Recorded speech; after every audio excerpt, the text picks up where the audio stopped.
The Faculty. This is a bit of a time capsule from 1998. It stars Josh Hartnett as well as Elijah Wood. Robert Patrick as one of the villain characters, most well known as playing T-1000 from the Terminator 2 film.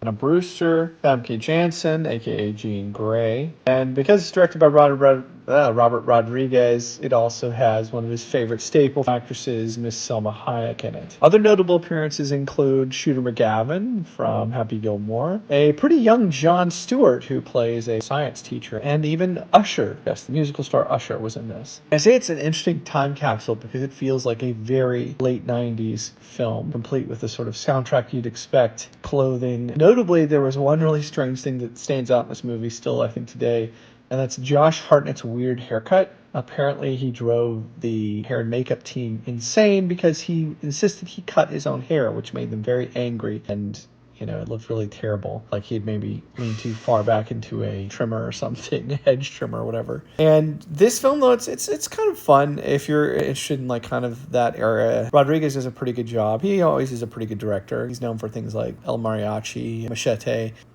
If you're a younger person, you probably know him from the Spy Kids franchise, but he's one of those movie lovers, movie maker, like Quentin Tarantino. This one is definitely like a love letter to horror films of the 60s, 70s with Invasion of the Body Snatchers, the Donald Sutherland original, you've probably seen the internet meme. Yeah, it's pretty good. The weird thing probably that stood out the most to me, besides late 90isms, there's a full nudity scene in it, which is kind of a rarer thing for what feels like otherwise a teeny bopper horror film, like that would probably be PG-13 otherwise.